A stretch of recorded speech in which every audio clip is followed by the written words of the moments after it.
prostration. Page 279. Alif Lam Mim. The revelation of the book, of which there is no doubt, is from the Lord of the universe. Did they say he has invented himself, Muhammad?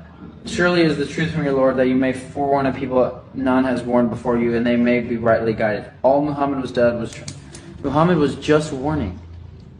Muhammad was just warning.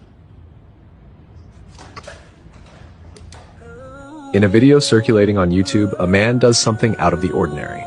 This man, Grayson Brock, an American content creator, has made waves in the online world with his exceptional content. What he did this time isn't something typical. It's a journey that might transform his life in the future.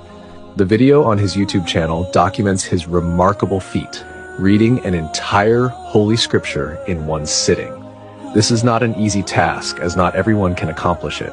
However, what truly grabbed the public's attention was his decision to read the Qur'an in one go. In total, he spent 18 hours completing his reading.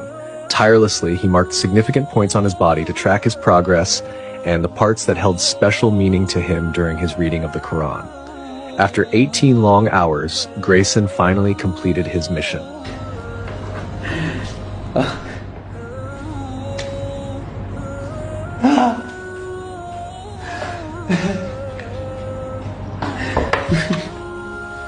From his reading of the Quran, he distilled 3 key insights that were profoundly meaningful to him. First, the importance of reverence and obedience to God without associating any partners with him. Second, the necessity of self-restraint from worldly desires and living in accordance with divine guidance. Third, the duty and virtue of being good to one's parents, as honoring one's parents is a core tenet of religious teachings. I wrote these like 15 minutes ago because I got the themes of the book. The first one being to fear God. That is the first theme of this book. It is essentially having a deep respect for God. Number 2, don't follow your desires. This is a verse from the Quran. Happy shall be he that keeps himself pure. So don't just follow your desires, because following your desires might lead you to sin. And sinning is when you go against yourself. That's what sinning is. That's what the Quran says sinning is. And lastly, this is from the Quran. Be kind to your parents.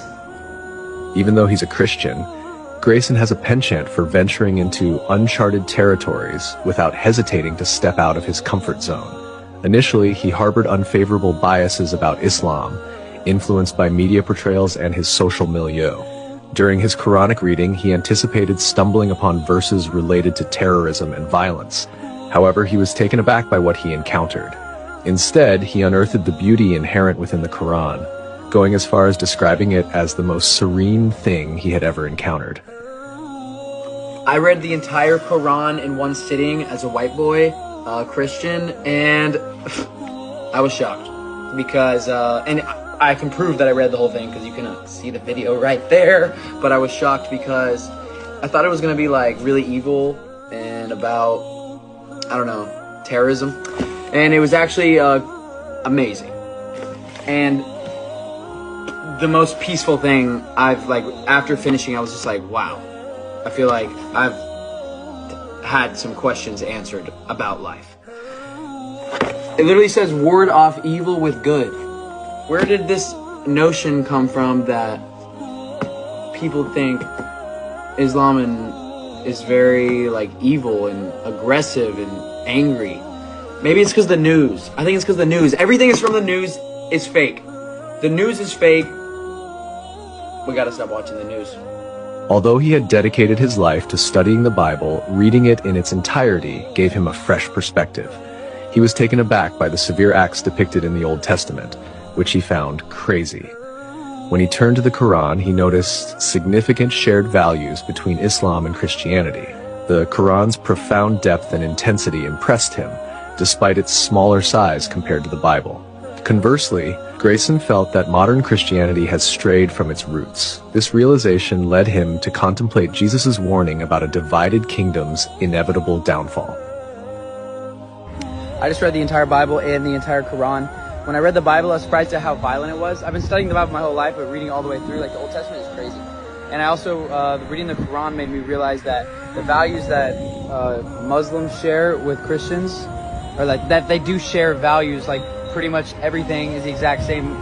Islam and the Quran is just a much more to the point. It's 1/10 of the size of the Bible, so it's only 10%.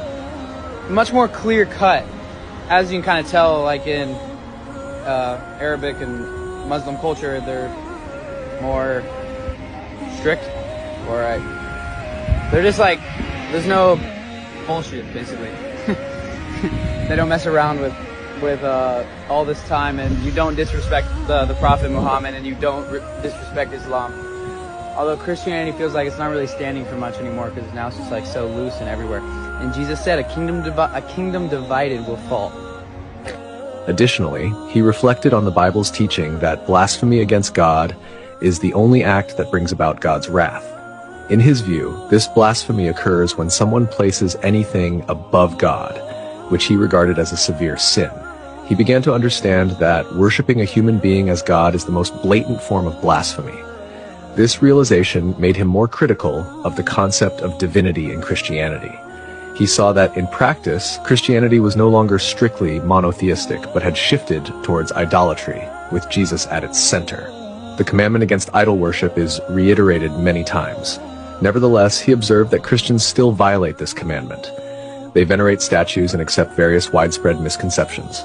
The Bible even says that blasphemy against God is the only thing you can do to not earn God's favor, to not get into heaven. You put yourself or you put something else in front of God. And I started to realize worshiping a human as God seems blasphemous to God. Christianity is not monotheistic. It's about an idol. It's about worshiping Jesus. Worshiping Jesus, to me, it's blasphemous because you're really worshiping yourself. You're worshiping another human, thinking that you can be perfect like the human. That does not make sense. All I can say, guys, is monotheism makes sense. Monotheism is the only thing that makes sense. Monotheism is within this book. You can read it in the Old Testament. They warn, the entire Old Testament is warning God's people over and over and over and over and over and over and over and over. The entire Old Testament, which is like 3/4 of the Bible. The entire Old Testament is do not put anything before God. Do not put any idols before God. Do not worship made idols. Don't do it. And they did it. They did it. They're statues. There is lies out there. There is lies. Additionally, he pointed out that it is commonly known Jesus spoke in Aramaic. He previously cited a prayer from the Bible where Jesus instructs his disciples how to pray to God. What struck him was the realization that Jesus himself prayed to God, and when suggesting that Jesus was not God. Our Father, who art in heaven, hallowed be thy name. Thy kingdom come, thy will be done on earth as it is in heaven. That's the Christian prayer, and Jesus told his disciples how to pray. And it starts out with our Father. Jesus was worshiping God. And Jesus spoke Aramaic. You know how he said God, how you say God in Aramaic? Look it up. Allah.